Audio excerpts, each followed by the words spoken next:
All right, y'all. So continuing on, we're going to be doing the blue cards for Wilds of Eldraine. If you're just joining us, I will say I have not looked at any of these cards. So if I say something and then you see a later review and I change my opinion on something, it's because I learned something about the set as I went along. So don't persecute me in the comments or anything like that. But yeah, we had some fun with the white cards. Let's get into the blue cards. Also, let's see, keeping up with comments here. We got Fox Flash to protect Flesh Gorger from board wipe and bring it back as a 7/5. Yeah, it totally can go into the blink decks. Like, I think that's a real viability for the Fox. Let's see. Moving on, we have Asinine Antics. It's a 4 mana, so 2 blue sorcery. You may cast this card as though it had Flash if you pay 2 more to cast it, so you can make it cost 6. For each creature your opponent controls, create a cursed roll token attached to that creature. So you put a counter on it, and the creature becomes a 1/1. Oh boy. This is kind of interesting, right? I don't know if this feels like it's better when rolls are bad in the meta, right? Because then you just turn everything into 1/1s your opponent has. It is at sorcery speed though, so let that be known. It is definitely not instant. But if rolls are already a thing, like you're putting it on your opponent's creatures, and they're like, okay, well, I'll just play my thing and put a roll token on it, and now it's back to being a whatever, 3/3, 4/4, whatever. Or like that human we saw on white, that like during your upkeep, you can pay 1 white and put a whatever roll on something. Well, then you remove the curse roll, and now it has the other thing. So this card's interesting. I just don't know if it's that great. What I do like about this card, though, is in Commander, right? Because it's for each creature your opponents control. So you're not even choosing target opponent. So literally everything on the battlefield that's not yours becomes a 1/1. And then your opponents have to work to get all of those off. So I like that part of it a lot better than I do in 60 card Magic. So I'm kind of into it. Yeah, there are some different rolls. This one puts a cursed roll, and the creature just becomes a 1/1. All right, let's see what else we got in blue. I feel like there's going to be some crazy stuff in this set for blue. Elusive Otter. So fans of otters, this is what, our third otter card or something in Magic? Feels like there's not very many. This is a 1/1 for 1. It has prowess. Creatures with power less than Elusive Otter's power can't block it. And then it has Grove's Boundary or Grove's Bounty as a sorcery for a green and X. Distribute X +1/+1 counters among any number of target creatures you control. Ooh, that's cool. Yeah, and you can kind of put it wherever you want. So you could pay 4 and move 3 counters to one thing, 2 on 1 on 3 different things. Like, this card might be like sneaky playable. Like, it doesn't matter that it's an otter. It could be almost any creature type. But it starts out fairly unblockable, right? Creature with power less than this card's power. So yeah, everything can block it until you pump it up. I don't know where this belongs. Though the interesting thing is, if you've been wanting to add blue to any of your +1/+1 counter decks in Standard, this is something you could consider, depending on how many other blue cards fit that strategy. But I don't hate it. I don't think it's great. Like, I'm not sitting here thinking this is going to be like a top-end Standard rare, but it is fun and interesting, and it's something I would definitely put some thought into playing. Let's see. Let's bring this one up. Simon says, player in Esper with the previous card that synergies with Aura, the Orzhov 3-mana enchantment. Oh, yeah, true. There's definitely interactive things you can do there. Extraordinary Journey. We have XX blue enchantment. So a lot going on here. It's going to be a very expensive. So I'm assuming it does something crazy. When this card enters the battlefield, exile up to X target creatures. For each of those cards, its owner may play it for as long as it remains exiled. Whenever one or more non-token creatures enters the battlefield, if one or more of them entered from exile or was cast from exile, you draw a card. This ability triggers only once each turn. Okay, so the short version is pay blue XX. Whatever X is, you get to exile that many things your opponents control creatures, and then they are exiled. And then your opponent can play them whenever, like they normally could, but when they play them, you get to draw a card, but that's only once a turn that you get to draw. Man, this card's annoying. I think This is a card, like, this isn't one you obviously want to go heavy on in your deck, right? But I could see times where you would play one or two of these. Because even just slowing your opponent down for like 2 turns, right? Just, all right, I'm going to get rid of your 2 best creatures and then force you to have to recast them or whatever while I'm trying to like come back and leave you with some 1/1s while I'm at like 6 or something, right? Like that is a viable thing. And it's not unreal to be able to play this for either 4 or 6 mana. Do I think it's great? No, but actually does have real uses. If I have something where I just have extra mana, where that's from some type of artifacts or whatever, then this becomes really good. But I'm not going crazy on this one. Not going crazy on it. Let's move on. Let's see what we got. We have Fairy Slumber Party. 4 colorless blue sorcery. Return all creatures to their owner's hands. For each opponent who controlled a creature returned this way, you create 2 1/1 blue fairy creature tokens with flying. And this creature can block only creatures with flying. Alright, so for each opponent, usually in 60 card, that's going to be one opponent. So for each opponent that bounced a creature, you get 2 fairies, but the fairies can only block flyers. You know, I don't love the cost on a sorcery for this, for 6, but it's pretty strong, right? It sets your opponent back, it bounces everything, and Commander, it's super annoying, right? Because you're going to bounce everything from everybody, and then you're going to get whatever, like 6 1/1 fairies, which is a real number. They can only block flyers, but they still do something. So yeah, I think this is playable. I don't think this will be more than like $1 or $2 tops. Because in 60 card, you're not going to play more than one of these, most likely, if you play it at all. And Commander, you only need one. But I could see where a lot of Commander decks also just don't have room for a card like this. It's not terrible in that setting, but yeah. It's a neat card. Thematically, it's cool, and the art's kind of funny with the fairies just knocking people out everywhere. But yeah, not super big on this one.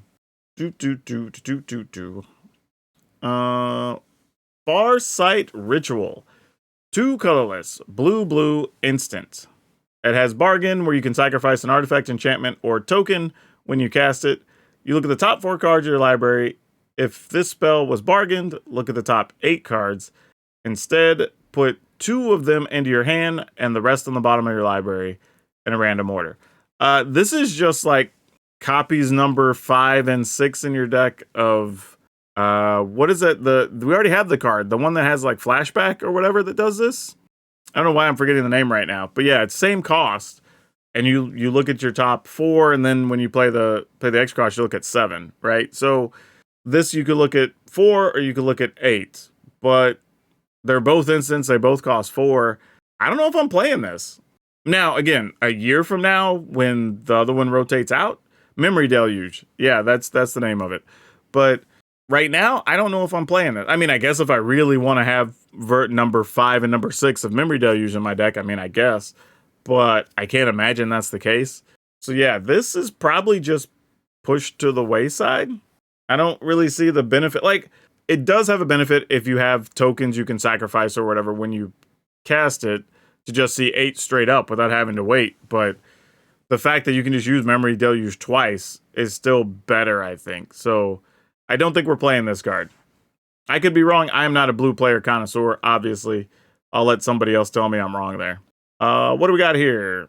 We have Horned Lock Whale, which is like a narwhal whale. 4 blue for a 6/6 with flash, ward 2. When it enters the battlefield, it enters the battlefield tapped unless it's your turn, which I guess isn't a big deal if you're playing it with flash anyway during somebody's end step. The adventure, though, is Lagoon Breach, a colorless and a blue instant. The owner of target attacking creature you don't control puts it on top or bottom of their library. Yeah, this is a fine card. I mean, the actual, like, Lagoon Breach is reasonable. You know, just put a card on top or bottom, slow your opponent down. You know, later in the game, you get a big 6/6 that's hard to deal with because it has ward 2. Yeah, this is just a decent card. It could be something you play 3 copies of, 2 copies of in a blue deck. Could even go into some aggro decks and just use the adventurous tempo, use the big side as like an actual beater later in the game. Yeah, this is fine. Like, not great, not terrible. It's just a reasonable Magic card. Oh, this one I did see. This one I did see. I know what this one is. Ingenious Prodigy. It's X and a blue for an 0/1 human wizard with Skulk. In Skulk, which we hadn't seen on a Magic card in a while, this creature can't be blocked by creatures with greater power. And then it enters the battlefield with X +1/+1 counters on it. At the beginning of your upkeep, if it has any counters, you can remove one and draw a card. There's a lot of things here, right? Because you can play this even early as like a 3/4 for 4 and makes a reasonable blocker. Then in your upkeep, you can also remove a counter to draw a card.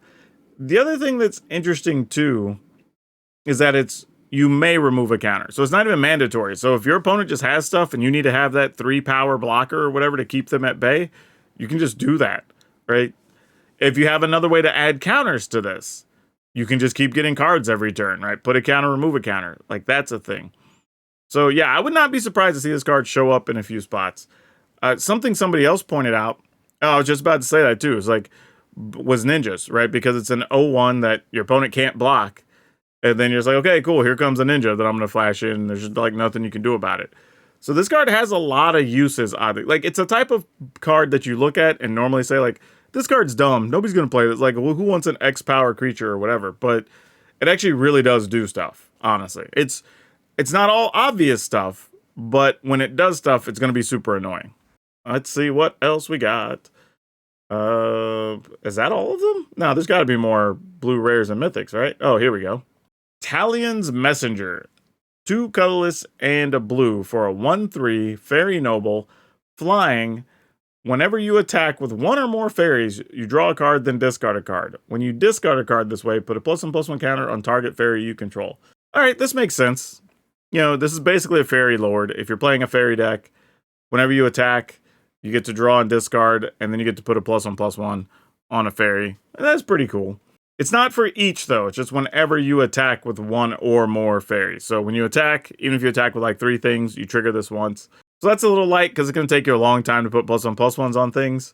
But it's kind of cool. Let you filter stuff, put things in your graveyard. It is a 1/3, so it can block a few things. It does have flying. It's fine. It's a different variation on a fairy lord. Probably older formats or commanders that like playing fairies want this type of card as an additional thing. So it's okay. It's fine. It's kind of all I really just, yeah. Like, I'm not excited about it, but it's fine. I'll probably try to do the fairy deck at some point. I was about to say twinning. It's Twining Twins. 2 colorless, blue, 4/4 flying vigilance, ward 1 fairy wizard. That's a lot for 4 mana. 4 mana, 4/4 flying vigilance, ward 1. And then the adventure is Swift Spiral, colorless and a white. Instant, exile target non-token creature. Return it to the battlefield under its owner's control as being the next end step. All right, so it's a blink. So on one side, it's a blink spell. On the other side, it's just a big 4/4 with vigilance that's hard to deal with. This card's kind of baller, to be honest, right? If you're playing a fairy deck or whatever anyway already, a 4/4 flyer with ward 1 and vigilance is kind of rough for some aggro decks to deal with, right? Because you're just going to shut them down from attacking with some of their creatures because they're not going to want to lose them to your 4/4. And this card's never at risk to dying to like Wandering Emperor because it doesn't tap. So yeah, this is pretty cool. And I think we've seen another card or two already now that if you are playing some type of blink-based deck where you want to remove something from play and return it back for value, you have blue and white cards that do that now in this set, and we had some white ones already existed. So this is kind of could just go into that style of deck, and you have a quality creature on one of your blink effects. Because that's kind of been one of the shortcomings of those decks is that you kind of have to give up some threat or versatility to have that blink card, right? Now, you don't necessarily have to do that. You could swap a couple of those out for these, and now when you have a thing you need to blink, you've got it. If not, you just have a big creature that's hard for your opponent to deal with. So yeah, I'm kind of into this card. I'm kind of into it. Matsuo asks, will you be making Dimir Fairy control deck? I will say this. I cannot promise you any deck I'm going to make because I make a pile of decks each season. Probably if it's a control deck, Dimir Fairy is probably not a control deck. That's probably at best a mid-range deck. But if it's a control deck, the odds of it showing on my channel become much and much lower. I probably only do like a couple of control decks a month. So will it happen? Possibly. Is it going to happen? I don't know. Virtue of Unknown. Or no, Virtue of Knowledge. I don't know why I said, why did I say that isn't, why did my brain do that? Virtue of Knowledge, 4 colorless and a blue. Enchantments. If a permanent entering the battlefield causes a triggered ability of a permanent you control to trigger, that ability triggers an additional time. And the adventure on here is a colorless and a blue Vantress Visions. As an instant, copy target activated or triggered ability you control. You may choose new targets for the copy. Like, this is a card that, like, the permanent does a thing and the instant does a similar thing. So you just get the ability or the option all the time with this card. Yeah, I have a feeling this card's kind of busted, right? Like, not that it's going to break standard or anything like that, but like the times it sticks, it's probably going to be ridiculous. Like, this is an interesting card though, right? Because we've had like Panharmonicon and stuff like that.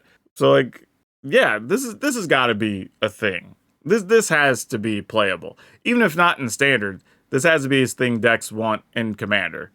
So yeah, this is getting a thumbs up. I don't even know what the hell I'm going to do with it yet, but I can't consider that a bad card. But all right, that concludes the blue cards. So we're going to wrap this up and then get into the black cards.